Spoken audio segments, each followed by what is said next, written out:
നമ്മൾ അതിഥിയെ നന്നായി മാനിക്കണം. നമ്മുടെ എത്ര ശത്രുവായിരുന്നാലും എത്ര വിരോധമുള്ള ആളായിരുന്നാലും നേരിട്ട് കണ്ട സലാം പറയുകയും വേണം, പറഞ്ഞ മടക്കുകയും വേണം.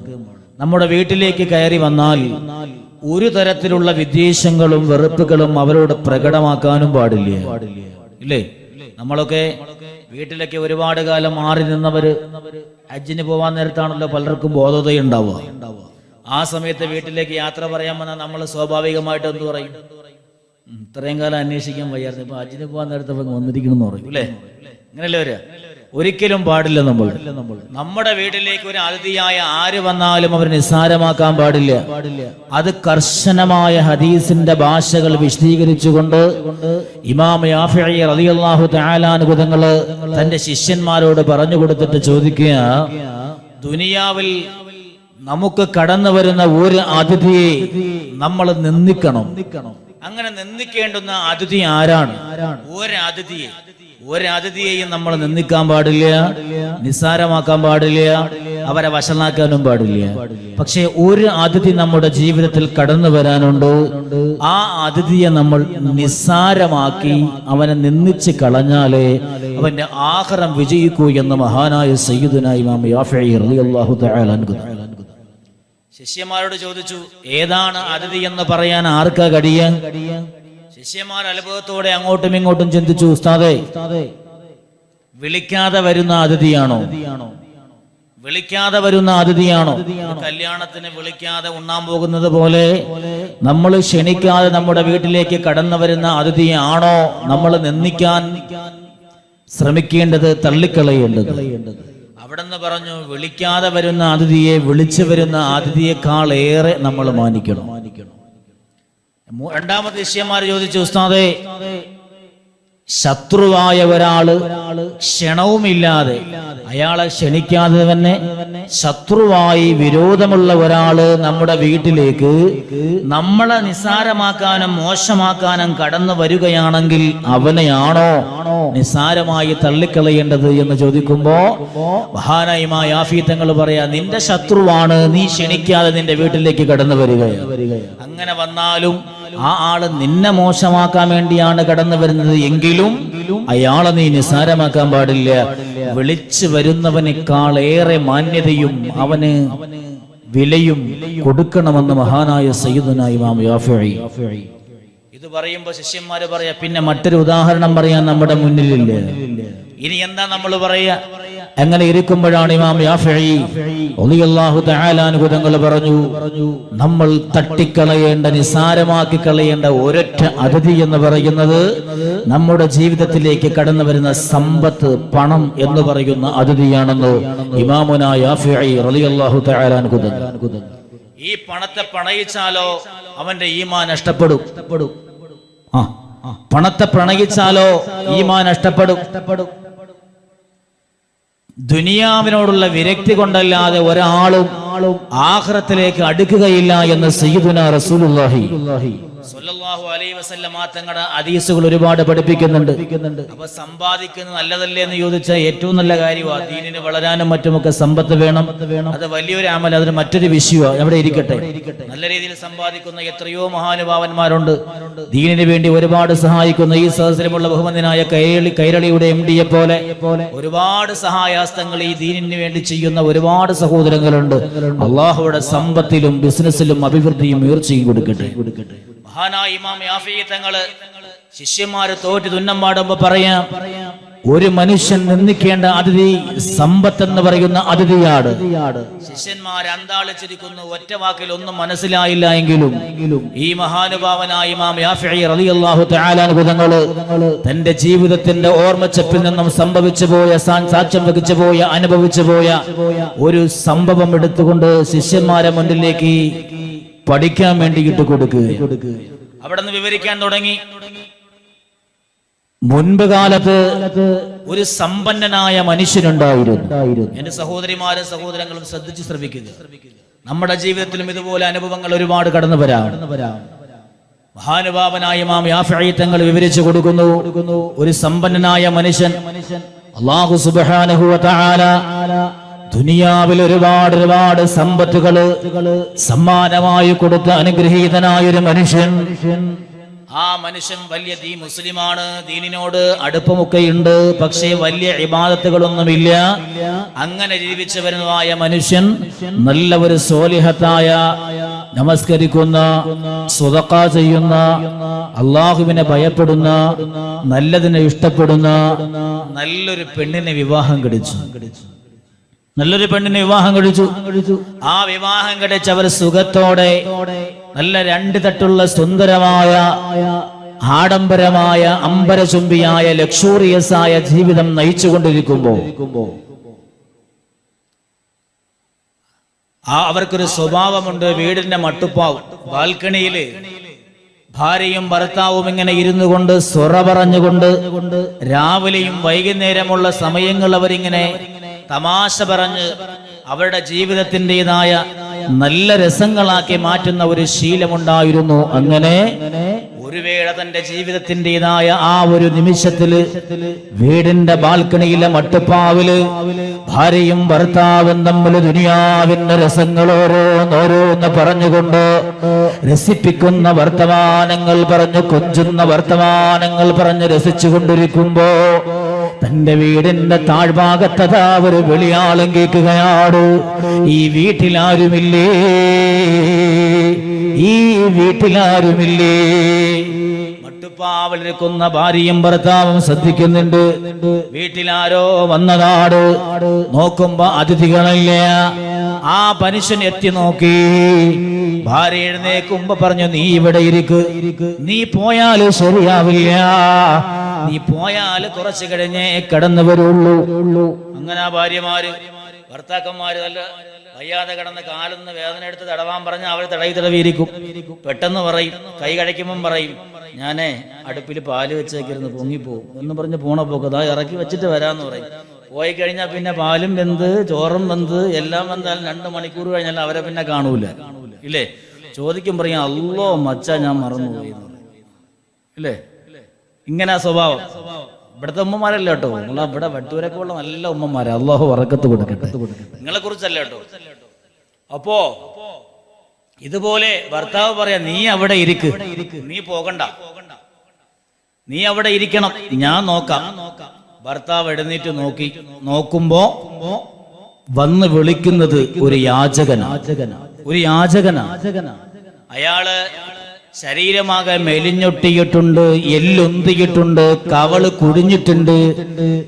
വെറും ഒരു എന്താ പറയാ, സ്കെൽറ്റനായ, അസ്ഥിപഞ്ചരമായ, ഒരു അസ്ഥികൂടമായ ഒരു മനുഷ്യനാണ്. കൂനിപ്പടഞ്ഞ്, നടുവളഞ്ഞ്, കുറുക്ക് വളഞ്ഞ്, കൂനിപ്പടഞ്ഞ് കറുകറുത്ത ഒരു മനുഷ്യൻ. അയാൾ ഇങ്ങനെ നിൽക്കുന്ന, അയാളെ വിളിച്ചു ചോദിക്കുന്നത്, ആരുമില്ലേ ഈ വീട്ടിൽ എന്ന്. ഇയാള് പറയാ, അതേതോ വഴിപോക്കനാ, നീ ശ്രദ്ധിക്കേണ്ട, അവിടെ ഇരിക്കുന്നു പറഞ്ഞു. കുറച്ചു കഴിഞ്ഞു, വീണ്ടും ആ യാചകം വിളിച്ചു ചോദിച്ചു, ആരുമില്ലേ ഈ ഭവനത്തില്? അപ്പോഴേ ഇയാള് വിളിച്ചു പറഞ്ഞു, ഈ വീട്ടിൽ ആരുമില്ല, ഞാൻ മാത്രമാണ്. ഈ വീടിന്റെ ആളുകളെ പുറത്തു പോയിട്ടുണ്ട്, നീ ഇവിടെ നിൽക്കണ്ട. ഈ സ്വരം കേൾക്കുമ്പോ ഈ യാചകൻ പറഞ്ഞു, പ്രിയപ്പെട്ട സഹോദരാ, ഞാൻ ഭക്ഷണം കഴിച്ചിട്ട് എത്രയോ ദിവസങ്ങളായി. ഭക്ഷണം പശിയടക്കാൻ കഴിയാതെ വല്ലാതെ വിശപ്പ് സഹിക്കവയ്യാതെ ബുദ്ധിമുട്ടുകയാണ്. മരുന്ന് പോലും വാങ്ങാൻ എന്റെ കയ്യിൽ പൈസ ഇല്ലാതെ ദിവസങ്ങളോളം ഞാൻ പട്ടിണി കിടക്കുകയാണ്. എന്തെങ്കിലും ഒന്ന് സഹായിക്കുമോ? ഈ മനുഷ്യനോട് വീണ്ടും വിളിച്ചു ചോദിക്കുമ്പോൾ ഈ ചെറുപ്പക്കാരന് ദേഷ്യം വരിക. അവിടെ നിന്ന് പറഞ്ഞു, നിന്നോടല്ലേ പറഞ്ഞത്. നമ്മുടെ ഭാഷ അറിയാലോ, ഒരാളോട് ഇല്ലാന്ന് പറഞ്ഞ രണ്ടാമതെന്താ പറയാന്ന്. നമ്മൾ സ്വയം നമ്മളൊന്ന് ആലോചിച്ച് നോക്കിയാൽ മതി. നിന്നോടല്ലേടാ പറഞ്ഞത്, ഇവിടെ ആരുമില്ലാതെ നിനക്ക് പൊക്കൂടെ? ഈ പാവപ്പെട്ട മനുഷ്യൻ പോയില്ല. കാരണം അയാൾ നോക്കുമ്പോ അവിടെ നിന്നും നടന്ന് മറ്റൊരു വീട്ടിലേക്ക് പോകാനുള്ള ആരോഗ്യം പോലും അയാൾക്കില്ല. അപ്പൊ എന്തെങ്കിലും ഇവിടെ നിന്ന് കിട്ടിയാൽ അത് ഹൈറാണല്ലോ എന്ന് ചോദിച്ചാൽ ഒന്നുകൂടി അവിടേക്ക് ഒന്ന് യാചിച്ചു നോക്കി.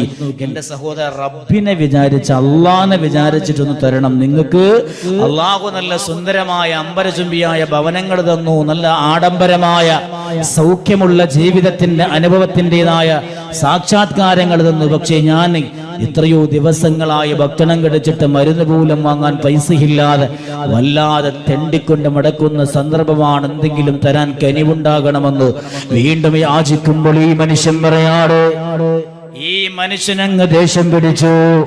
പെട്ടെന്ന് ദേഷ്യം വരുന്ന ചില സ്വഭാവക്കാരുണ്ട്. പെട്ടെന്ന് ദേഷ്യം പിടിച്ചിട്ട് പറയാ, നിന്റെ വാപ്പ എന്റെ കയ്യിൽ സമ്പാദിച്ച് തന്നിട്ടില്ലല്ലോ. നിന്റെ സമ്പത്ത് പോലെ എന്റെ വാതിൽക്കൽ മുന്നിൽ വന്നിട്ട് എന്നോട് യാചിക്കാൻ നീ സമ്പാദിച്ചു തന്നോ? അതല്ല, നിന്റെ വാപ്പ എനിക്ക് സമ്പാദിച്ചു തന്നതാണോ? പിന്നെ എന്ത് ധൈര്യത്തിലാ എന്റെ വീടിന്റെ മുന്നിൽ വന്ന് നീ ഒന്ന് യാചിക്കുക? ഈ മനുഷ്യൻ ചടിക്കാൻ തുടങ്ങി, ദേഷ്യപ്പെടാൻ തുടങ്ങി. ദേഷ്യം വന്ന് വായിലിരിക്കുന്നതെല്ലാം വിളിച്ചു പറയാൻ തുടങ്ങി. സാധുവായ ദീനുള്ള ഭാര്യ പറഞ്ഞു, പ്രിയതമാ, പ്രിയപ്പെട്ട ഭർത്താവേ, ഒരിക്കലും ഒരാളോടും അങ്ങനെ നിങ്ങൾ കയർക്കരുത്, പ്രതികരിക്കരുത്. അയാള് സാധുവാണ്, വിശന്നിട്ടാണല്ലോ ചോദിക്കുന്നത്. അയാളെ കണ്ടാ തന്നെ മെലിഞ്ഞൊട്ടിയ മനുഷ്യനാ. ഭക്ഷണം കഴിച്ചിട്ട് ദിവസങ്ങളോളമായല്ലോ, മനസ്സിലാവുമല്ലോ. എന്തെങ്കിലും ഉണ്ടെങ്കിലും കൊടുത്തോ, അല്ലാതെ ആ മനുഷ്യനെ നിങ്ങൾ ആക്ഷേപിക്കരുത്. ഈ ഭാര്യ ഭർത്താവിനോട് പറയുവാണ്. ഇത് പറയുമ്പോ ഭർത്താവ് പറഞ്ഞു, ഞാൻ കൊടുക്കില്ല. ഭാര്യ പറഞ്ഞു, എന്നാ നിങ്ങൾ കൊടുക്കണ്ട, ഞാൻ കൊടുത്തിട്ട് വരാ. അവിടെ എഴുന്നേക്കുമ്പോ കൈ പിടിച്ചുകൊണ്ട് ബലമായി ഭാര്യ തന്റെ സമീപത്തേക്ക് ഇരുത്തി, നീ പോകണ്ട, ഞാനൊന്നും കൊടുക്കൂല. സുബ്ഹാനല്ലാഹ്. ഈ യാചകൻ അവിടെ ഇരുന്നുകൊണ്ട് വിളിച്ചു പറഞ്ഞു, അല്ലാഹ്, ഈ ദുനിയാവിൽ എത്രയോ പേർക്ക് നീ സമ്പത്ത് കൊടുത്തിട്ടുണ്ട് അല്ലാഹ്. പടച്ചവനെ, സമ്പത്തില്ലാതെ എന്നെ ഈ ദുനിയാവില് നീ എന്നെയൊന്ന് ജനിപ്പിക്കുമ്പോ തമ്പുരാന് അല്ലാഹുവേ, ദിവസങ്ങളോളമായി ഞാൻ ഭക്ഷണം കഴിച്ചിട്ട് എന്നാൽ നല്ല സമ്പത്ത് കിട്ടി. ഈ മനുഷ്യൻ സുഭിക്ഷമായ ഭക്ഷണം കഴിച്ചുകൊണ്ട് ജീവിക്കുമ്പോ ഒരു തുള്ളി ഭക്ഷണം പോലും എനിക്കൊന്ന് തരാൻ, ഒരു നേരത്തെ അന്നത്തിനുള്ള പൈസ പോലും എനിക്കൊന്ന് തരാൻ കഴിയാതെ, പോരെങ്കിലും നിഷേധാത്മകമായ സ്വഭാവത്തോടെ എന്നെ നിന്ദിച്ചുകൊണ്ട് കഴിഞ്ഞുകൂടുന്നവനാണ് അല്ലാഹ്.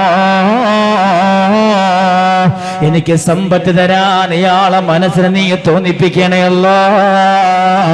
ഈ മനുഷ്യനെവിടെ നിന്നുകൊണ്ട് വിളിച്ചു പറയുമ്പോഴാണ് ഇയാള് ദേഷ്യം വന്ന ചാടിയൊന്ന് എഴുന്നേക്കുന്നു.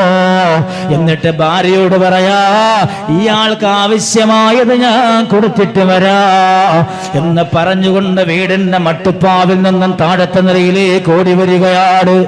ഓടി വന്ന ഫ്രണ്ടിന്റെ മുന്നിലുള്ള ഡോറങ്ങ് തുറക്കുകയാ. വീടിന്റെ മുൻവക്കത്ത് കാവലായിരുന്ന പട്ടിക്കൂട് പിറന്നിട്ട് പട്ടിയെ അടിച്ചുകൊണ്ട് വിടുകയാണ്. ഈ മഹാന്മാരായ ശിഷ്യന്മാരോട് ഈ അനുഭവം പറഞ്ഞു കൊടുക്കുകയാണ്. ഇയാളങ്ങനെ പട്ടിയടിച്ചു വിട്ടു. നല്ല പട്ടിയാണ്. വീടിന്റെ വളർത്തലിന് വേണ്ടി പണക്കാരന്മാരുടെ സമ്പന്നരുടെ വീട്ടിൽ വളർത്താറുള്ള ആ പട്ടിയെ അടിച്ചു വിട്ടു. പട്ടി അതാ കുരച്ചുകൊണ്ട് ചാടി.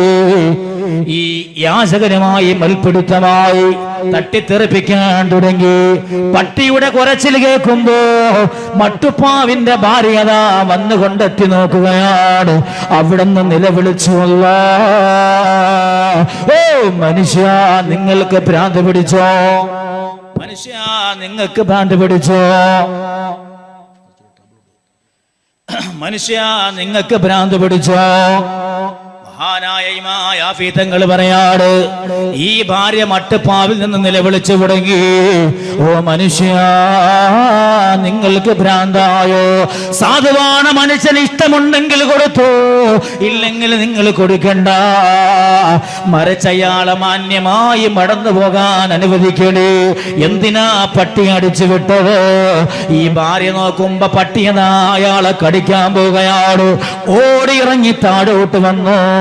പട്ടിയെ പിടിച്ചു മാറ്റാൻ നോക്കുമ്പോഴാണ് പട്ടിയതാ ഒരു ചാട്ടം ചാടി ഇയാളെ ആഞ്ഞൊന്നു കടിച്ചു.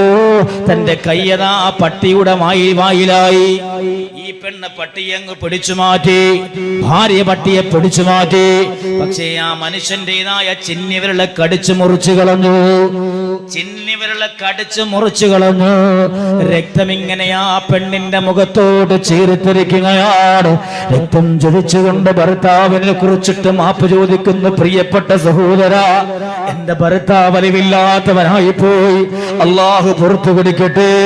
നിങ്ങൾ എന്റെ ഭർത്താവിനെ ശപിക്കരുത്, നിങ്ങളുടെ കയ്യിൽ ഞാൻ മരുന്ന് വെച്ച് കെട്ടിത്തരാം. ഈ പാവപ്പെട്ട പെണ്ണാണ് ഭാര്യ, ദീനുള്ള പെണ്ണാട്, വേദനിക്കുന്നവന്റെ വേദന മനസ്സിലാകാൻ കഴിവുള്ള പെണ്ണാ. ആ പെണ്ണതാ പറയുന്നു, എന്റെ ഭർത്താവ് മനസ്സിലില്ലാതായി പോയി, എന്റെ ജീവിതത്തിന്റെ പരീക്ഷണമാ, അതുകൊണ്ട് നിങ്ങൾക്ക് വേണ്ടുന്ന മരുന്ന് ഞാൻ വെച്ചു കെട്ടിത്തരാം.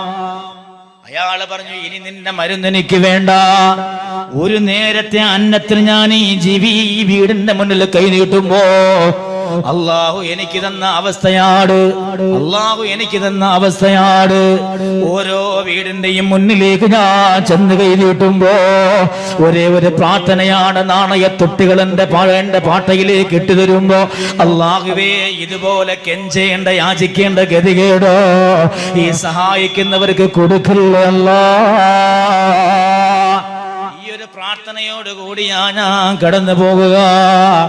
പക്ഷേ എന്റെ സഹോദരി, നിന്റെ ഭർത്താവ് അഹങ്കാരത്തോടെ അള്ള കൊടുത്ത സമ്പത്ത് അതെല്ലാം അഹങ്കരിച്ചുകൊണ്ട് പട്ടിയടിച്ചു വിടുമ്പോ എന്റെ കയ്യിന്റെ ചെന്നിവിരൽ പോലും കടിച്ചു മുറിച്ചു കളയുമ്പോ ഇനി അവനോട് ക്ഷമിക്കാൻ ഞാനില്ല, ഇനി നിന്റെ മരുന്ന് എനിക്ക് വേണ്ട.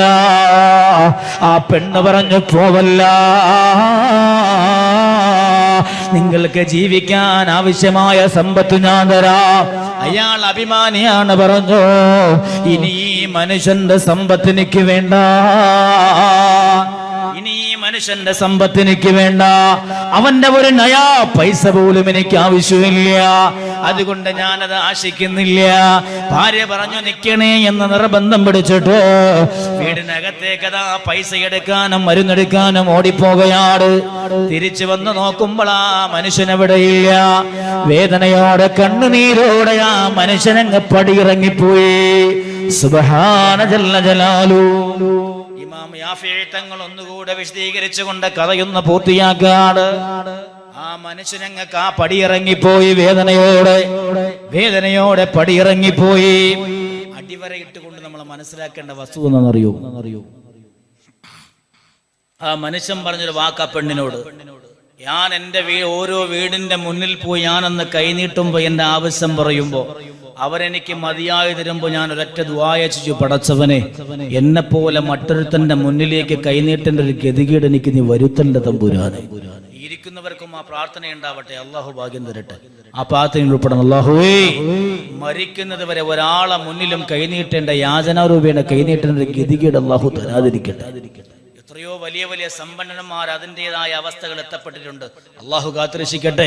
സമ്പത്തിന്റെ നടുത്തളത്തിൽ ജീവിച്ചു പോയവര് പോലും പിന്നെ ഒരു കർച്ചീപ്പ് കൊണ്ട് പള്ളിയുടെ മുന്നിലേക്ക് വെള്ളിയാഴ്ച വന്ന് വിരിച്ചിട്ടിരിക്കുന്ന ഒരവസ്ഥ എത്രയോ മഹല്ലുകളിൽ നമ്മളൊക്കെ അനുഭവത്തോടെ ഇമാമിങ്ങളൊക്കെ അനുഭവമുള്ളവരാണത്. അള്ളാഹു കാത്തുരക്ഷിക്കട്ടെ. കാലങ്ങൾ കഴിഞ്ഞുപോയി. ഇമാം യാഫി തങ്ങൾ പറയാറ്, കാലങ്ങൾ അങ്ങ് കഴിഞ്ഞുപോയി, കൊല്ലങ്ങളെല്ലാം കഴിഞ്ഞുപോയി. സുബ്ഹാനല്ലാഹ്, കാലങ്ങൾ കഴിഞ്ഞുപോയി, കൊല്ലങ്ങളങ്ങതാ നീണ്ടു പോകുമ്പോ ഒരു ദിവസം ഇതുപോലെ ഭാര്യയും ഭർത്താവും വീടിന്റെ ബാൽക്കണിയിലും മട്ടുപ്പാവിന്റെ മുകളിലോ കൊഞ്ചുന്ന വർത്തമാനങ്ങൾ പറഞ്ഞ്, രസിക്കുന്ന വർത്തമാനങ്ങൾ പറഞ്ഞ്, നേരം പോക്കുകൾ പറഞ്ഞുകൊണ്ടിരിക്കുന്നതായ സമയത്ത് സുബ്ഹാനല്ലാഹ്, ഭാര്യതാ ഭർത്താവിന്റെ മുഖത്തേക്കൊന്ന് സ്നേഹത്തോടെ തലോടുമ്പോഴാണ് ഭാര്യ പെട്ടെന്ന് ഭർത്താവിനോട് ചോദിക്കുന്നു, പ്രിയതമാ, ഇന്നലെ വരെ നിങ്ങളുടെ ചെവിയുടെ താഴ്ഭാഗത്ത് ഇന്നലെ വരെ ഇല്ലാത്തൊരു കറുത്ത പുള്ളി കാണുന്നുണ്ടല്ലോ, ഒരു ചെറിയ കറുത്തൊരു പുള്ളി കാണുന്നുണ്ടല്ലോ. സുബ്ഹാനല്ലാഹ്, ഭർത്താവ് കൈകൊണ്ടതിങ്ങനെ ചെറുഞ്ഞങ്ങ് കളഞ്ഞു. ആ പാടം ഇളകിപ്പോയതൊരു വെള്ളപ്പുള്ളിയായി മാറി. അതങ്ങ് ഇളകിപ്പോകുമ്പോ ചെറിയ ഒരു ചെറുച്ചില് വരികയാണ്. ഭർത്താവ് നഖം കൊണ്ടതങ്ങ് ചൊറിഞ്ഞു. ഭാര്യ നോക്കുമ്പോ സുബ്ഹാനല്ലാഹ്, ഭർത്താവ് ഓടിപ്പോയി കണ്ണാടിയിൽ നോക്കുമ്പോ ചെറിയ ഒരു വെളുത്ത ഞണലാണ്. തന്റെ മുഖത്തിൽ അതാ ചെവിയുടെ താഴ്ഭാഗത്ത് കാണുന്നുണ്ട്. ആ ഞണലെങ്ങനെ കണ്ടു? സുബ്ഹാന ജല്ല ജലാലു. അതിങ്ങനെ കാണുമ്പോ അയാള് പറയാ, ഇതെങ്ങനോ വന്നു പോയതാണ്. ഉറുമ്പ് കടിച്ചതാകാം, എന്തെങ്കിലും മുറിഞ്ഞതാകാം, അതിങ്ങനെ ഉണങ്ങിയ വെളുത്ത കലയാകാം.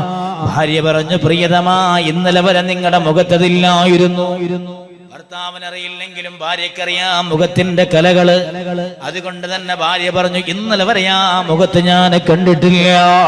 ഭർത്താവ് പറഞ്ഞു, അതങ്ങ് പൊക്കോളും, പക്ഷേ ചെറിയ ഒരു ചൊറിച്ചിൽ അനുഭവപ്പെടുന്നുണ്ട്. ഭാര്യ നല്ലതുപോലെ പരിശോധിച്ചു. എന്നിട്ട് പറയാ ഭർത്താവിനോട്, സാധാരണ ഒരു ഞുണങ്ങല്ല, സാധാ ഒരു പാടല്ല ഇത്. ഈ പാടിനെന്തോ ഒരു പ്രത്യേകതയുണ്ട്. സുബ്ഹാനല്ലാഹ്. ഭാര്യ ഭർത്താവിനോട് പറയുന്ന, പ്രിയപ്പെട്ട ഭർത്താവേ, ഇത് സാധാ ഒരു ഞുണങ്ങായി നിങ്ങൾ തെറ്റിദ്ധരിച്ചു പോകണ്ട. ഇത് ഏതോ ഒരു മാരകமான രോഗത്തിന്റെ ലക്ഷണമാണ്. ഭർത്താവിനെയും വിളിച്ചു കൊണ്ടതാ ഏറ്റവും നല്ലൊരു വൈദ്യന്റെ സമീപത്തേക്ക് പോയി. പിറ്റേ ദിവസമാകുമ്പോൾ അത് ഞണലായി മാറുകയാണ്. ഒന്ന് രണ്ടായി മാറി. വൈദ്യൻ നല്ലതുപോലെ പരിശോധിച്ചിട്ട് ചോദിക്കുകയാണ് ഇയാളോട് ചോദിക്കുകയാ, തുടങ്ങിയിട്ട് എത്ര കാലമായി? അയാള് പറയാ, തുടങ്ങിയിട്ട് എത്ര കാലമായിരുന്നു? പടച്ചോനെ, ഇന്നലെയാ എന്റെ ഭാര്യ എന്നോട് പറയണ ഇങ്ങനെ ഒരു ഞണലുണ്ടായത്. അതുകൊണ്ട് ഇന്നത്തെ ദിവസമാ. അതുകൊണ്ട് തന്നെ എത്ര ദിവസമായി എന്ന് വെച്ചാൽ അറിയില്ല. പക്ഷേ വൈദ്യം പറഞ്ഞു, ഇത് സാധാ ഞണലല്ല, ഇത് കുഷ്ഠരോഗത്തിന്റെ തുടക്കമാണ്. തുടങ്ങിയിട്ട് ഒരു പക്ഷേ കൊല്ലങ്ങളോളമായി കാണും. അങ്ങനെയുണ്ട്. നമുക്കറിയാതെ ഒരുപാട് രോഗങ്ങൾ നമ്മുടെ ഉള്ളിലുണ്ടാകാം, അല്ലേ? 2 കൊല്ലം മുമ്പ് വെഞ്ഞാറമൂടിനും വാമനപുരത്തിനും ഇടയ്ക്കുള്ള നസീർ എന്ന് പറയുന്ന ഒരു സഹോദരൻ വീട് വെച്ചു. അതിന്റെ വാർപ്പ് നടക്കുകയാണ്. വാർപ്പിന്റെ തലേന്ന് ഗൾഫിൽ നിന്ന് വന്നിട്ട് പൈസയൊക്കെ കുറഞ്ഞ ആളായതുകൊണ്ട് അദ്ദേഹം എന്ത് ചെയ്തു? തലേ ദിവസം മണലെല്ലാം നല്ലോണം ഒന്ന് അരിച്ചിടുക. കാരണം മണലരിച്ചിട്ട 2 പേരെ കൂലി കുറവക്കും ലാഭിക്കാലോ. മണൽ അരിച്ചുകൊണ്ടിരിക്കുമ്പോ ചെറിയൊരു വയറുവേദന വരും. ആ വയറുവേദന നടുവിലേക്ക് മാറി. സഹിക്കാൻ കഴിയുന്നില്ല. തൊട്ടടുത്തുള്ള ഹോസ്പിറ്റലിൽ പോയി ഇഞ്ചക്ഷൻ കൊടുത്തു. ഗ്യാസാന്നും പറഞ്ഞുകൊണ്ട് മരുന്നും കൊടുത്തു, ഇഞ്ചക്ഷനും കൊടുത്തു. കുറയുന്നില്ല. പിറ്റേന്ന് നേരെ മെഡിക്കൽ കോളേജിലേക്ക് വിടുക. അവര് കുറയാത്തത് കൊണ്ട് പരിശോധിച്ചു, ഒരു കുഴപ്പമില്ല, ഗ്യാസാണ്. അവിടെയും പ്രശ്നമായി. അങ്ങനെ ഒന്നുമില്ലാന്ന് മടങ്ങി വന്നു. 3 സഹിക്കാൻ കഴിയുന്നില്ല, ആൾക്ക് നിൽക്കാൻ കഴിയുന്നില്ല, മടക്കാൻ കഴിയുന്നില്ല. നേരെ RCCയിലേക്ക് പോകുമ്പോ പരിശോധനയിൽ തെളിയുന്നത് എന്താ? ഇയാൾക്ക് ഇപ്പൊ വയസ്സ് 38 കാണും. 35 വർഷമായി ക്യാൻസർ രോഗിയാണ്. തുടയിലിന് ക്യാൻസറാണ് എന്ന് പറഞ്ഞാൽ തുടയിലെ ദ്രവിച്ചൊരു പരുവമായി. ഇയാൾ ഇത്രയും കാലം ജീവിച്ചു തന്നെ എന്തോ ഒരു ഭാഗ്യമാണ്. അയാളെ ചെയ്ത സ്വതക്കുകളുടെ മാത്രം കൊണ്ട് ജീവിച്ച ഈ മണലരിച്ചു എന്നൊരു ഏതു വേദന വന്നു.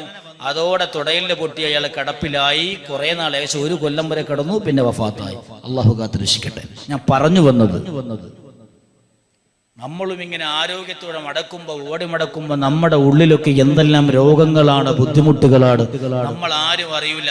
നമ്മൾ ആ യുവത്വത്തിന്റെ ആരോഗ്യത്തിന്റെ തുടുപ്പിലേക്ക് നമ്മൾ ഓടിച്ചാടി വിടക്കും.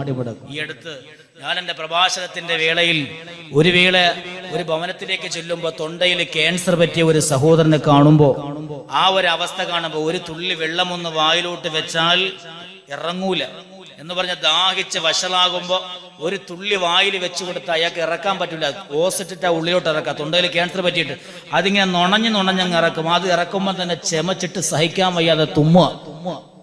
ക്യാൻസർ കൂടുമ്പോഴേ അപ്പൊ ഞാൻ ചിന്തിച്ചു, പടച്ചോനെ, നമ്മളൊക്കെ എത്രയോ വാഴന്റെ സദസ്സുകളിൽ, അള്ളാഹു കാത്തുരക്ഷിക്കട്ടെ, നമ്മളൊക്കെ തൊണ്ട കയറി പ്രഭാഷണം നടത്തി ദുആ ചെയ്യുമ്പോ അള്ളാഹു സലാമത്ത് നൽകട്ടെ, അള്ളാഹു പൂർണ്ണമായ സംരക്ഷണം നൽകട്ടെ. ശരിക്കും പറഞ്ഞ കണ്ണ് നിറഞ്ഞു പോകാം ആ ഘട്ടങ്ങൾ. നമ്മൾ അപ്പോഴൊക്കെ ചിന്തിക്കുള്ളൂ, ശരിക്കും എത്ര അനുഭവം നമ്മുടെ മുന്നിൽ കിട്ടിയാൽ നമ്മൾ ചിന്തിക്കൂല. അള്ളാഹു കാത്തുരക്ഷിക്കട്ടെ. ഞാൻ പറഞ്ഞു വന്നത്, ഇയാളോട് ഈ വൈദ്യര് പറയാ, നിനക്ക് കുഷ്ഠരോഗത്തിന്റെ ലക്ഷണമാണ്, തുടങ്ങിയിട്ട് കുറെ കൊല്ലങ്ങളായി. ഇയാള് പറയാ അത് അയാളെ ശരീരത്തിന്റെ ഉള്ളിലായിരുന്നു, പക്ഷെ എന്ത് കാരണം എന്നും അയാൾക്ക് മനസ്സിലായില്ല. കുഷ്ഠരോഗമായി. വൈദ്യൻ മരുന്ന് കൊടുത്തു.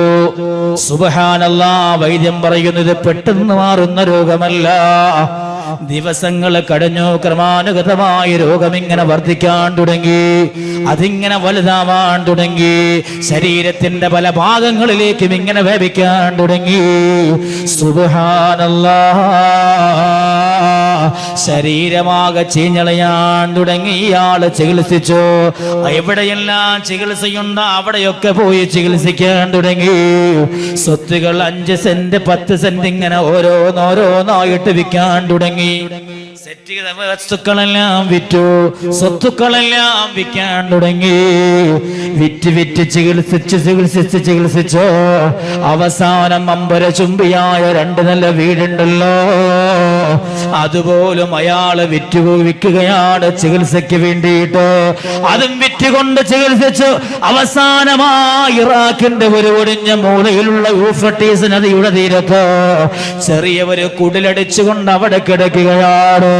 എന്ന് പറഞ്ഞാൽ ഈ സംഭവം അങ്ങ് ഫേമസ് ആയിട്ട് എല്ലാവരും അവസാനം പറയാൻ തുടങ്ങി. അയാളുടെ വീട് പോലും ആ നാടിലൊരു അടയാളമായി മാറി. ഇനി നമ്മളെല്ലാം പറയുമല്ലോ, അരിവാളം ബീച്ചിൽ എവിടെയെന്ന് ചോദിച്ചാൽ പറയാം, നുസ്രത്തുൽ ഉലമയുടെ സമ്മേളനം നടന്ന സ്ഥലമെന്ന് പറയാം. കാരണം ആ പേരിലാ ഇത് പിന്നെ അറിയപ്പെടുക. എന്നതുപോലെ ഇയാളെ വീട് പോലും അടയാളമായി. ഇന്ന കുഷ്ഠരോഗിയുടെ ഒരു വീടുണ്ട്, ആ കുഷ്ഠരോഗിയുടെ വീടുണ്ട്. ഇങ്ങോട്ട് വരുമ്പോ ഉസ്താദ് പറഞ്ഞു മിഷൻ ഹോസ്പിറ്റലിൽ അവിടെ തിരിയണോന്ന്, അതൊരു അടയാളമാണ്. എന്നതുപോലെ ഈ വീട് അങ്ങ് ഫേമസ് ആയിട്ട് പറയാൻ തുടങ്ങി. കുഷ്ഠരോഗിയുടെ വീട് എന്ന് അറിയപ്പെടാൻ തുടങ്ങി. കൊല്ലങ്ങളോളം അങ്ങ് ജീവിച്ചു. ഇയാളതാ പുഴുവരത്ത് പുഴുത്ത ജന്മമായി മാറി പൊട്ടിക്കരയാൻ തുടങ്ങിയല്ല. ചെയ്തു പോയ പാപഭാരങ്ങൾ അയാൾ ഓർക്കുന്നില്ല. എന്തൊക്കെയോ ചെയ്തു പോയിട്ടുണ്ട്. നിലവിളിച്ചുവല്ല. അറിഞ്ഞുമറിയാതെയും എത്രയോ തെറ്റുകുറ്റങ്ങൾ ചെയ്തു തമ്പുരാനേ, എനിക്കൊന്ന് പൊറുക്കണേയല്ല. പൊട്ടിക്കരഞ്ഞുകൊണ്ട് ജീവിതങ്ങൾ മുന്നോട്ട് നീങ്ങുമ്പോഴാ കുഷ്ഠരോഗിയായി കുഷ്ഠം പിടിച്ച് പുഴുവരുത്തുകൊണ്ട് ചാവാൻ കിടക്കുന്ന മനുഷ്യന്റെ മുന്നിൽ ആകെ ശുശ്രൂഷയ്ക്ക് വേണ്ടി ഈ ഭാര്യ എങ്ങിരുന്നു. നല്ലവളായ പെണ്ണാണ്. ആധുനിക യുവതികളെ നമ്മൾ ഒരുപാട് കാണാറുണ്ട്. ഭർത്താവിനതേ സമ്പത്തില്ലാതെ പോയാ കളഞ്ഞിട്ട് പോകുന്ന ഉമ്മമാരെ കാണാ. അള്ളാഹു കാത്തുരക്ഷിക്കട്ടെ, നല്ല ബോധം കൊടുക്കട്ടെ. കുഷ്ഠരോഗിയായിട്ട് കൂടി ഈ ഭാര്യ ശുശ്രൂഷിക്കാൻ വേണ്ടി കൂടെ കൂടി കൊല്ലങ്ങളോളം ശുശ്രൂഷിച്ചു. ഈ ഭാര്യയുടേതായ വാപ്പ വന്നു. ഈ മോളെ പറഞ്ഞ, മോളെ ഇനി നീ ഇയാളെ കൂടെ ഇരിക്കേണ്ട, ഈ കുഷ്ഠരോഗം നിനക്ക് കൂടെ പടർന്നാലോ, എനിക്ക് നിന്നെ ചികിത്സിക്കാൻ സമ്പത്തില്ല, ഇനി ഇയാളെ കൂടെ ഇരിക്കല്ല മോളെ. ഈ പെണ്ണിനെ യഥാ കൂട്ടിക്കൊണ്ടുപോകാൻ ശ്രമിക്കുമ്പോഴാണ് ഈ നല്ലവളായ പെണ്ണ് പറഞ്ഞു, എനിക്കാണ് ഈ കുഷ്ഠരോഗം വന്നിരുന്നെങ്കിൽ നിങ്ങൾ എന്നെ തള്ളിക്കളയോ? ഇതെന്റെ പ്രിയപ്പെട്ട ഭർത്താവാണ്. നല്ല വീടില് സുന്ദരമായ ജീവിതം എനിക്ക് തന്നവനാണ്. അവനതാ കുഷ്ഠരോഗം പിടിച്ചൊരാള് പോലും തിരിഞ്ഞു നോക്കാനില്ലാതെ, ഒരാള് പോലും തമാശയ്ക്ക് പോലും ഒരു സലാം പറയാൻ പോലും അടുത്തു വരാതെ ഭയന്നുകൊണ്ട് മാറി നിൽക്കുമ്പോ ഈ ഭർത്താവിനെ ശുശ്രൂഷിക്കേണ്ടത് എന്റെ കടമയല്ലേ ഉപ്പാ? ഞാൻ വിട്ടുമരൂല ഉപ്പാ. ഈ മനുഷ്യനെ ഒഴിവാക്കാൻ ഞാൻ തയ്യാറല്ല ഉപ്പാ. പിതാവിനോട് പെണ്ണ് കഴിവിന്റെ പരമാവധി പറയുകയാണ്. പക്ഷേ പിതാവ് നിർബന്ധിച്ചു. ഈ ഭർത്താവും പറഞ്ഞു, മോളെ നീ എന്റെ കൂടെ നിൽക്കേണ്ടവണ്ട്. ഇത്രയും കാലം നിന്നത് തന്നെ വലിയ കാര്യമാ. ദുനിയാവിലൊരു പെണ്ണ് പോലും ഇതുപോലെ നിൽക്കൂല. കൊല്ലങ്ങളായി പുഴുവരുത്തി പോയി എന്നെ ശുശ്രൂഷിക്കാൻ ഒരു പെണ്ണും തയ്യാറാവൂല. നീ തന്നെ നിന്നതെന്തോ ഒരു ഭാഗ്യമാണ്. ഇനി നിനക്ക് കൂടി അസുഖം പിടിച്ചാൽ അത് കൂടി വല്ലാതെ സങ്കടമാകൂ. അതുകൊണ്ട് നീ പൊക്കോ മോളെ. വാപ്പ പറയുന്നത് പോലെ നല്ലൊരു ബന്ധത്തിന് വേണ്ടി പരിശ്രമിച്ചോളൂ. ആ പെണ്ണ് തയ്യാറായില്ല. നല്ലൊരു പെണ്ണാണ്, സ്നേഹമുള്ള പെണ്ണ. ഈ വാപ്പ പോയി പെണ്ണിന്റെ ആങ്ങളെയും കൂട്ടിക്കൊണ്ടുവന്നു. പെണ്ണിനെ ബലാത്കാരമായി പിടിച്ചു, വീട് വിട്ട് കൊണ്ടുപോയി. പൊട്ടിക്കരഞ്ഞ് നിലവിളിച്ചുകൊണ്ട് പെണ്ണ് കരയുമ്പോൾ ഈ ഭർത്താവ് വിളിച്ചു പറയാ, മോളെ നീ വിഷമിക്കണ്ട, നീയെങ്കിലും പോയെന്ന് രക്ഷപ്പെട്ടോ. നിനക്ക് കൂടി അസുഖം വന്നാ ഈ കുഷ്ഠം പിടിച്ച് കിടക്കുന്ന എനിക്ക് നോക്കാൻ പറ്റൂല. സുബ്ഹാനല്ലാഹ്. പെണ്ണിനെ കൊണ്ടുപോയി വീടിന്റെ ഒരൊഴിഞ്ഞ മൂലയിൽ അടച്ചിടുകയാണ് ഈ പിതാവ്. ദിവസങ്ങൾ കടഞ്ഞു, മാസങ്ങൾ കൊല്ലങ്ങളായി മാറി. സുബ്ഹാന ജല്ല ജലാലു. ഇതിനിടയിൽ ഈ ഭർത്താവിനെ കണ്ടു സന്തോഷത്തോടെ ഉപ്പയും സഹോദരനും വന്നു. അയാള് സന്തോഷത്തോടെ ത്വലാഖ് ചൊല്ലിക്കൊടുത്തു. ആ പെണ്ണെങ്കിലും രക്ഷപ്പെട്ടോട്ടെ എന്ന് നല്ല മനസ്സോടെ പറഞ്ഞു. രോഗം വരുമ്പോ എല്ലാവരും നന്നാവുമല്ലോ, അങ്ങനെ നന്നായതാ. ത്വലാഖ് ചൊല്ലിക്കൊടുത്തു. അവസാനം ആ പെണ്ണിനെ കൊണ്ടുപോയി.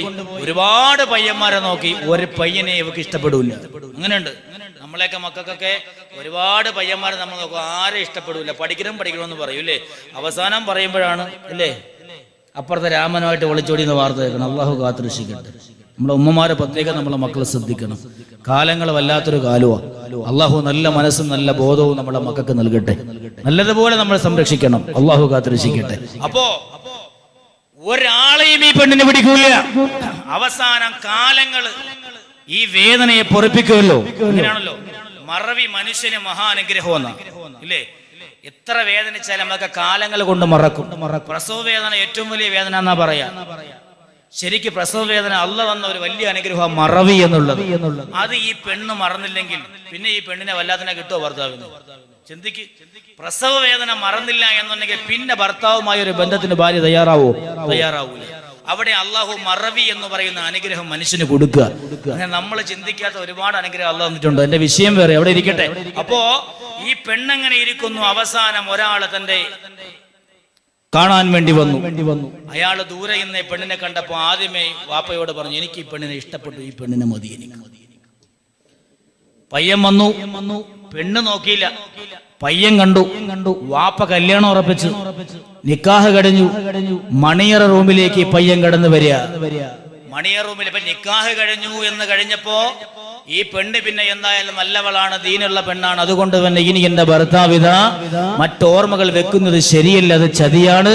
അതുകൊണ്ട് ഈ ഭർത്താവിനെ സ്നേഹിച്ചു തുടങ്ങണം എന്ന് ഈ പെണ്ണിനോട് ഒരാൾ പറഞ്ഞു കൊടുക്കേണ്ട ബോധമുള്ള പെണ്ണ. അതുകൊണ്ട് തന്നെ ആ പെണ്ണ് സ്നേഹത്തോടെ ഭർത്താവ് വന്നു.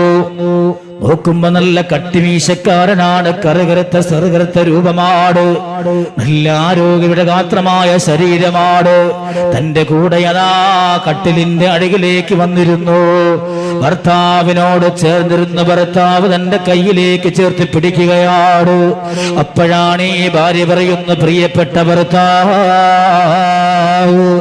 എന്റെ ഭർത്താവതേ നല്ലതുപോലെ എന്നെ പൊന്നെപ്പോലെ നോക്കി പ്രിയപ്പെട്ടവനാ. അവസാനം ഒരു കുഷ്ഠരോഗമല്ല പരീക്ഷണമായി കൊടുക്കുമ്പോ അതിൽ പെട്ടുകൊണ്ടവൽ ഒഴിലുമ്പോഴാണ് എന്റെ ഭർത്താവ് എന്റെ വാപ്പായും സഹോദരനും വന്ന് നിർബന്ധമായി കൊണ്ടുവന്നതാ. അങ്ങനെയാണ് ഞാൻ ഈ വിവാഹത്തിന് ഇടയാകുന്നത്. പക്ഷേ എന്റെ മനസ്സിപ്പോഴും പഴയ ഭർത്താവാണ്. ആ ഭർത്താവിനോട് എനിക്കിഷ്ടമാണ്. പക്ഷേ ഇനി എന്റെ മനസ്സിൽ വെക്കുന്നത് ശരിയല്ലല്ലോ. ഇന്നു മുതൽ ഞാനിതാ നിങ്ങളെ പ്രണയിക്കാൻ തുടങ്ങുകയാണ്. നിങ്ങൾക്ക് വേണ്ടി ഒരു ഭാര്യ എന്ന അർത്ഥത്തിലില്ലാ തരത്തിലോ സേവനങ്ങളുമായി ഞാൻ നടന്നുകൊള്ളാം. ഇത് പറയുമ്പോഴാണ് ഭർത്താവ് പറയാ, മോളെ നിന്നെ എനിക്കറിയാം, എനിക്ക് നിന്നെ പരിചയമുണ്ട്. നിന്റെ സ്വഭാവം എന്നോട് പറയണ്ട. നീ നല്ലവളാട്, നല്ല ഒരു പെണ്ണാട്, നല്ല സ്നേഹമുള്ളവളാട്, വേദനിക്കുന്നവന്റെ വേദന കാണാൻ കഴിവുള്ളവളാ, കൈവിട്ടു പോകുന്ന മോളല്ലെന്ന് എനിക്കറിയാം.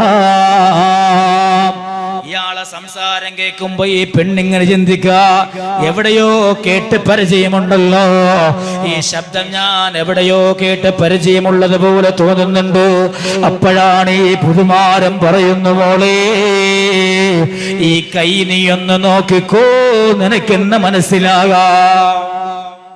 വലത് കൈയെടുത്തുകൊണ്ട് ആ ഭാര്യയുടെ കയ്യിലേക്ക് വെച്ചു കൊടുക്കാണ്. ആ ഭാര്യത ആ കൈ പിടിച്ചുകൊണ്ട് നിവർത്തി നോക്കുമ്പോ ഒരു വിരല് കാണാനില്ല. സുബ്ഹാന ജല്ല ജലാലു. വിധിയുടെ വിളയാട്ടം പോലെ ഭാര്യ അത്ഭുതത്തോടെ പെട്ടെന്ന് ചോദിക്കുന്നു, ഈ വിരലെന്താ ചെയ്തത്? എന്നിട്ട് പെട്ടെന്ന് മുഖത്തോട്ടൊന്ന് ശ്രദ്ധിച്ചു നോക്കുകയാ. എന്നിട്ട് ചോദിക്കുന്നു, പ്രിയപ്പെട്ട ഭർത്താവേ, നിങ്ങളല്ലേ എന്റെ പഴയ ഭർത്താവിന്റെ വീട്ടിലോ പണ്ട് യാചനയ്ക്ക് വന്നവർ നിങ്ങളാണോ? പറഞ്ഞു, അതേ മോളെ, ഞാനാട്. കൂനിപ്പടച്ചുകൊണ്ട് കവളൊട്ടിക്കൊണ്ട് അസ്ഥിപഞ്ചരമായി എല്ലും തോലുമായി ഒരു നേരത്തെ അന്നത്തിന് വേണ്ടി യാചകനായി നിന്റെ വീട്ടിൽ വന്ന് കൈനീട്ടിവൻ ഞാനാ. അന്ന് നിന്റെ ഭർത്താവ് പട്ടി അടിച്ചു വിട്ട് കടിപ്പിച്ചല്ലോ. ആ പട്ടി കടിച്ചെടുത്ത വിരലാണ് ഈ ചിന്നി വിരല് കാണാനില്ലെന്ന് പറയുമ്പോ ഈ ഭാര്യ ആകപ്പാടെ വിഷമിച്ചു പോകുകയാണ്. സുബ്ഹാനല്ലാഹ്. അല്ലാഹു കൊടുക്കുന്ന വിധി ഇതാ. നമ്മുടെ മുന്നിലേക്ക് സഹായസ്തവുമായിട്ട് ഒരാൾ കടന്നു വരുന്നു, അയാളെ സഹായിക്കാതിരിക്കുന്നു, അതേ അവസ്ഥയിലേക്ക് റബ്ബ് എത്തിക്കുന്ന ഒരു അവസ്ഥ നോക്കിക്കേ. ഈ പെണ്ണ് അവനുമായി കഴിഞ്ഞുകൂടുന്നു. പക്ഷെ റബ്ബ് ഇയാളുടെ പാളയത്തെത്തിക്കുക. ഭർത്താവിനോട് ചോദിച്ചു, പ്രിയതമ, നിങ്ങൾ എങ്ങനെ അന്ന് വല്ലാതെ ബുദ്ധിമുട്ടുന്ന മനുഷ്യനല്ലേ പറയാ, ഞാനങ്ങനെ തെണ്ടി മടന്നുപോലെ ഒരുപാട് വേദനിച്ചു വിഷമിച്ചു. ആ കയ്യിന്റെ വേദന എന്നെ പൊറുക്കാൻ പറ്റാതെ അവസാനം ഞാനൊരു തീരുമാനമെടുത്തു, ഇവനെ പോലെ നല്ല മണിമാളിക വെക്കി എനിക്കും ആളാകണം. അങ്ങനെ ഞാൻ കടല് നീന്തിക്കടന്നു, വിദേശങ്ങളിൽ പോയി സമ്പത്തുമായി കടന്നു വന്നു. ഇന്ന് ഞാൻ അറിയുന്ന ഒന്നാന്തരം സമ്പന്നനാട്. എന്നിട്ട് ആ വീട് തന്നെ വിലയ്ക്ക് വാങ്ങാൻ വേണ്ടി നോക്കി. അവസാനം അയാൾ അത് ഒപ്പിച്ചു. തന്റെ ഭർത്താവിന്റെ വീടും ഇയാളെ വിലയ്ക്ക് വാങ്ങി. ഈ ഭാര്യയ്ക്കറിയില്ല. ദിവസങ്ങൾ കഴിഞ്ഞു. അതേ വീട്ടിൽ തന്നെ താമസത്തിന് കൊണ്ടുപോയി. അവിടെ എങ്ങനെ താമസിക്കാൻ ഇരിക്കുമ്പോഴാണ് ഒരു വേള തന്റെ വീടിന്റെ പുറത്ത് മറ്റൊരു യാചകന്റെ നിലവിളി വരുന്നത്. നോക്കുമ്പോ കുഷ്ഠരോഗം പിടിച്ച് ശരീരം പോലും മുഖം പോലും തിരിച്ചറിയാൻ കഴിയാതെ ശരീരം ജീർന്നിട്ട് പൊട്ടി ഒലിച്ച് പുഴുവരുത്ത് ജന്മമായിട്ട് അയാൾ ഇഴഞ്ഞിഴഞ്ഞ് തറയിലൂടെ ഇഴഞ്ഞിഴഞ്ഞുകൊണ്ട് യാചിക്കുന്ന വല്ലതും തരേണ്ടത്. ഈ മനുഷ്യൻ ഇറങ്ങിപ്പോയി. അയാളെ പറഞ്ഞു, നീ കടന്നൊന്ന് അകത്തിരിക്കടാന്ന് പറഞ്ഞു. അയാളെ പറഞ്ഞു, കുഷ്ഠരോഗിയായി എന്നെ ഒരാളും അടുപ്പിക്കാറ് പോലും, നിങ്ങൾ എന്തിനാ എന്നെ അകത്തോട്ട് വിളിക്കുന്നത് എന്ന് ചോദിച്ചുകൊണ്ട് ഇയാളെ തലയൊന്ന് ഉയർത്തി നോക്കുമ്പോഴാണ് ഇയാൾ അത്ഭുതപ്പെട്ടു. സുബ്ഹാനല്ലാഹ്, അറിയാതെ വിളിച്ചുപോയി. അല്ലാഹ്, വിധിയുടെ വിളയാട്ടമല്ലേ. തങ്ങളീ സംഭവം പറയുകയാ. അയാള് ചോദിച്ചു പോയി, എന്റെ വീട്ടിൽ വന്ന് യാചിച്ചവനല്ലേ നിങ്ങൾ എന്നോട് പ്രതികാരം തീർക്കുകയാണോ? അയാള് പറഞ്ഞു, ഇല്ലടാ, നീ ഇനി കുഷ്ഠമില്ല, എന്തെല്ലാ രോഗങ്ങളായാലും ബുദ്ധിമുട്ടിയാലും ഈ അവസ്ഥ ഞാൻ അറിയുന്നവനാണ്. നാളെ ഒരു പക്ഷേ ഇന്ന് ഞാൻ സമ്പന്നനായാൽ നാളെ അല്ലാഹു എന്നെ താഴത്തേക്ക് തള്ളിയിട്ടേക്കാ. അല്ലാഹുവിനൊരു നിമിഷം മതിയടാ, അതുകൊണ്ട് കയറിയിരിക്ക് എന്ന് പറഞ്ഞതാ. കൈപിടിച്ച് കയറ്റുമ്പോഴാണ് ഉള്ളിനകത്തിന്ന് ഓടി വരികയാ പ്രിയപ്പെട്ട ഭാര്യ. ഓടി വന്നുകൊണ്ട് പഴയ ഭർത്താവിനെ കാണുമ്പോ സുബ്ഹാനല്ലാഹ്, ഈ പെണ്ണതാ ബോധം കെട്ടുകൊണ്ട് നിലത്ത് വീഴുകയാണ്. ഈ കുഷ്ഠരോഗി കണ്ണുനീരുകളോടെ ഇറങ്ങിപ്പോയി, വിലപിച്ചു പോയി. ആ മനുഷ്യനൊരു കുഴപ്പമില്ലാത്ത നല്ല സുന്ദരമാണ്, പളുങ്ക് പോലെയുള്ള ശരീരത്തിൽ ചെറിയ ഒരു ഞണല് പോലെ അല്ലാഹു കുഷ്ഠരോഗം തുടങ്ങിയത്. ഈ മനുഷ്യനെ ആട്ടിയതിന്റെ പേരിൽ അല്ലാഹു കാത്തുരക്ഷിക്കട്ടെ. പടച്ചവന്റെ വിധിയുടെ വിളയാട്ടം അതാ, അല്ലേ? അല്ലാഹു കാത്തുരക്ഷിക്കട്ടെ. നമ്മളൊക്കെ ഈ നുസ്രത്തുൽ ഉലമയുടെ ഉസ്താദുമാര്, നമ്മളൊക്കെ എത്രയോ ഇതിന്റെ സംഘാടകര്, ഉസ്താദുമാർക്ക് ക്യാൻസർ രോഗം പിടിച്ച എത്രയോ കുടുംബത്തിൽ കടന്നു പോകുമ്പോ രണ്ട് കാലിനും മന്ത് പിടിച്ചിട്ട് ജീവിതം പോലും വഴിമുട്ടിപ്പോയ ഒരു പാവപ്പെട്ട ഉസ്താദിന്റെ മുന്നിലേക്ക് നുസ്രത്തുൽ ഉലമയുടെ പ്രിയപ്പെട്ട ഉസ്താദുമാര് കടന്നു ചെന്നുകൊണ്ട് ആ കയ്യിലേക്ക് കടിയുന്നത് വെച്ചു കൊടുക്കുമ്പോ നിറകണ്ണുകളോടെ ദാരിമി ഉസ്താദൊക്കെ നമ്മുടെ മുന്നിൽ വന്ന് സങ്കടത്തോടെ പറയാ, നിറകണ്ണുകളോടെ ആ ഉസ്താദ് അവിടെ ഇരുന്നു കൊണ്ട് പൊട്ടിക്കരയാണ്. അല്ലാഹ് പടച്ചവനെ ഇതുപോലെ നുസ്രത്തുൽ ഉലമാന്റെ പ്രിയപ്പെട്ട ഉസ്താദുമാര് അവരെന്ന് ചോദിക്കുമ്പോൾ അവർക്ക് ആരൊക്കെയാ കൊടുത്തതല്ലോ, അവർക്കാർക്കും ഇതുപോലെ ഗതികേട് വരുത്തില്ല. ഇതുപോലെ ഗതികേട് തരല്ലേ തമ്പുരാൻ. ബറകത്തി സയ്യിദിനാ റസൂലുള്ളാഹി. നമ്മൾ ആശിക്കേണ്ടത് എവിടെയുള്ള തങ്ങളുടെ ദുആ അല്ല നമ്മൾ കുതിക്കേണ്ടത്. മറിച്ച് എവർ ഈ സമ്പത്തും എടുത്തുകൊണ്ട് പോയിട്ട് ഏതെങ്കിലും സാധുവാണ് ഉസ്താദിന്റെ കൈ കൊടുക്കുമ്പോ ആ മനം നിറഞ്ഞൊരു ദുആ ഉണ്ടല്ലോ, ഒരു വാക്ക്, ചിലപ്പോ അവരെ ഹംദ് പറയൂല, സ്വലാത്ത് ചൊല്ലൂല, മനം മറഞ്ഞിട്ട് പടച്ചോനെ എന്നൊരു വിളി വിളിച്ചാൽ അത് നമുക്കുള്ള പ്രാർത്ഥനയാണ്. അല്ലാഹു ഭാഗ്യം തരട്ടെ.